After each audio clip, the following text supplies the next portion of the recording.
নমস্কাৰ বন্ধু বান্ধৱীসকল, আজি আমাৰ লগত আছে অসমৰ জনপ্ৰিয় অভিনেত্ৰী দীপালী বা। দীপালী বাক মই আজি কথা এটা সুধিম। দীপালী বা, আপুনি ইন্দুৰ নোলোৱাৰ কাৰণে কিছুমান মানুহৰ আগত কেতিয়াবা সমস্যাৰ সন্মুখীন হৈছিলে নেকি? যদি সমস্যাৰ সন্মুখীন হৈছিলে, এই সকলোখিনি সমস্যা আমাৰ কেমেৰাৰ সন্মুখত আপুনি কৈ দিয়কচোন।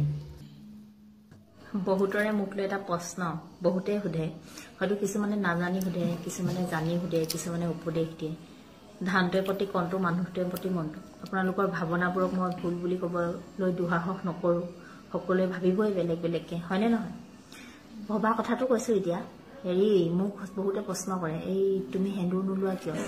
কিছুমানেতো লিখেই, তোৰ মানুহটো কি হ'ল, এনেকুৱা ধৰণকে কিছুমান শব্দ প্ৰয়োগ কৰে মোৰ লগত।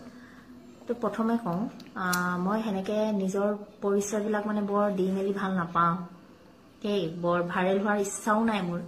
যিটো কাম কৰি ভাল পাওঁ, এনেই ফেচবুকটো আজৰি সময়ত ব্যৱহাৰ যেনেকৈ কৰে মানুহে। আজিকালি আকৌ শ্ব' বুলি ক'ব লাগিব, ফলোৱাৰ থাকিলেহে মানুহে ভাল মানুহ বুলি ভাবে। চিধাই কিবা এটা লগ পালে, তোমাৰ ফেচবুক বা ইনষ্টাত কিমান ফলোৱাৰ আছে, এনেকুৱা ধৰণৰ কুৱেশ্যনবিলাকৰ সন্মুখীন হ'ব লগা হয় যে।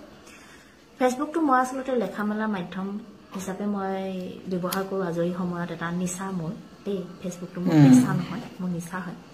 আৰু ভাল পাওঁ, ধুনীয়া ধুনীয়া মিউজিকবোৰ দিয়ে, ৰীল বনায়ো ভাল লাগে, কেতিয়াবা নাচি ভাল লাগে, কেতিয়াবা কিবা এটা কৰিও ভাল লাগে, আপোনালোকৰ পষ্টবিলাক চায়ো ভাল লাগে। সেইটো কাৰণে আজৰি সময়ত ধুনীয়াকৈ টাইমটো গুচি যোৱা এটা বিষয় আৰু ফেচবুকটো মোৰ বাবে। তো ভাল লাগে, সেইকাৰণে ফেচবুকত আহোঁ, নিজে ৰীলো বনাওঁ, দুই এটা লিখোঁ, অভিনয় কৰা ভিডিঅ'বিলাক কেতিয়াবা কেতিয়াবা দিওঁ। আজিকালি দিবলৈ বাদেই দিছোঁ, কপিৰাইট লাগে, কিবা লাগে বুলি, সেইকাৰণে। আৰু মই এগৰাকী, এতিয়া ক'ব লাগিব আৰু নিজকে জহাইছোঁ বুলি নহয়, যিহেতু এইটো লাইনত কাম কৰি আহিছোঁ, বহুত দিনৰ পৰাই কৰি আহিছোঁ, কিন্তু কোনোদিন কোৱা নাই মই এগৰাকী অভিনেত্ৰী বুলি। আজি মই কৈছোঁ মই এগৰাকী অভিনেত্ৰী হয়। আৰু এতিয়া আকৌ কি লৰ অভিনেত্ৰী বুলি নক'ব, আগত আপোনালোকে বা লগাই, ভা লগাই, মা লগাই ল'ব আৰু সেনেকুৱা ধৰণৰ কিছুমান শব্দও ব্যৱহাৰ কৰে হয়তো বহুতে। তো যি লগাই লগাওক, সেইটো আপোনালোকৰ কথা, সেনেকুৱা বুলি ক'ব নাযাব। কিছুমান চৰিত্ৰ মানুহে কৰিব গ'লে প্ৰতিটোতে এনেকৈ সেন্দুৰখিনি ষ্টাম্প লগাই ল'ব নালাগে আৰু সেন্দুৰ লোৱা নোলোৱাক লৈ ইমান প্ৰশ্ন কৰিবলৈ প্ৰয়োজনো নাই। আপোনাৰ যদি মোৰ চৰিত্ৰৰ ওপৰত সন্দেহ আছে নে, আপুনি মোক ট্ৰাই কৰি চাব পাৰে, পতাবলৈ পাৰে নে নোৱাৰে, গম পালে? গতিকে চৰিত্ৰটো নিজৰ লগত কথা, সেন্দুৰ লোৱা নোলোৱাৰ লগত কথা নাই। মই ভাইৰেল হ'বলৈ লাংটা হৈ ভিডিঅ' বনোৱা নাই, বা কিবা এটা কৰি মই ভিডিঅ' বনোৱা নাই। শ্বুটিঙলৈ যাবলৈ আজিও মই আহিছোঁ, শ্বুটিঙৰ পৰা বাহিৰে আহিছোঁ, সেন্দুৰ লোৱা নাই মই। তাৰমানে সেইটো নহয় যে মোৰ হাজবেণ্ডক মই বেয়া পাওঁ, কিবা পাওঁ। মোৰ দিনটোত মই ফটো দিয়ে থাকোঁ, তেখেতৰ হওক, যাৰে নহওক, কিবা নহওক, গম পাইছা নাই? বৰ একেবাৰে সেন্দুৰখিনি হিৰত ল'লে সেই গা উলিয়াই, কাপোৰ উলিয়াই, বুকু উলিয়াই মই ভিডিঅ' বনাই ভাইৰেল হ'বলৈ মোৰ ইচ্ছা নাই। সেইটো কাৰণে কৈছোঁ, যিসকলে কয়।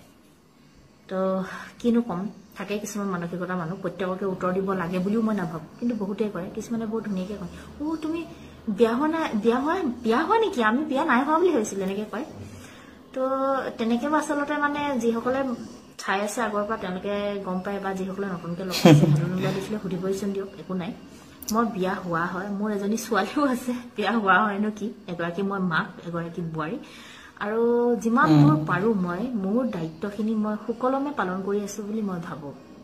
আপোনালোকে যিসকলে জানেই বাৰু, যিসকলে নাজানে তেওঁলোকক কৈছোঁ। আৰু এতিয়া বহুতে ক'ব যে অসমীয়া বোৱাৰী এগৰাকী সেন্দুৰতে পৰিচয়। সেন্দুৰেই অকল অসমীয়া বোৱাৰীৰ পৰিচয় নহয়, সেন্দুৰ লৈ মেখেলা চাদৰ পিন্ধি দীঘল উৰণি লৈও বহুত বোৱাৰীয়ে ক'ত কি লিলিমাই কৰি আছে, সেই কথা নতুনকৈ কোৱাৰ প্ৰয়োজন নাই। গতিকে নিজৰ নিজৰ কাম নিজে নিজে কৰি যোৱাটো বেছি ভাল হয়, হয়নে নহয়? প্ৰত্যুত্তৰ সকলোকে দিব লাগে বুলি একো কথা নাই, ময়ো বহুত দিন নিদিয়াকৈ আছোঁ। কিন্তু বেছি ভুকিলে বোলে সেই কুকুৰে বহুত বেছি দূৰ যদি গৈ থকা যায়, কুকুৰটোৱে এটা কুকুৰে ভুকিলে, দুটা কুকুৰে ভুকিলে, মাত নেমাতিলোঁ, 10টা কুকুৰে আকৌ কামুৰি বখলা অকল কৰি পেলাব নহয়, তেতিয়া উভত মাৰি পিনি শিলগুটি এটা দলিয়াব লাগে। তো সেনেকুৱা ধৰণৰ কথাটো বেয়া নাপাব। যিসকল শুভাকাংক্ষী আছে, যিসকল অনুৰাগী আছে, বা মোৰ বহুত শ্ৰদ্ধাৰ দাদাসকলে হওক, বা ছাৰসকল, বৰ্তা, বৰমা, খুৰী, সকলোৱে চাইছে, তেখেতলোকক মই ক্ষমা খুজিছোঁ যদি কিবা ভুল কৈছোঁ ভিডিঅ'টোত। ক'ব লগা প্ৰয়োজন আছিল বাবে মই কথাখিনি ক'লোঁ, গতিকে ভুল নুবুজিব। চিধা চাধা মানুহ, চিধা চাধাকৈ কথাবোৰ কৈ ভাল পাওঁ, আৰু বৰ বেছি তেল মৰা স্বভাৱো নাই, সেইটোৱে কথা। এয়া আছিল দীপালী বাৰ বক্তব্য। ভিডিঅ'টো আজিলৈ ইমানে, আৰু নেক্সট ভিডিঅ'ত আপোনালোকক লগ পাম। ধন্যবাদ।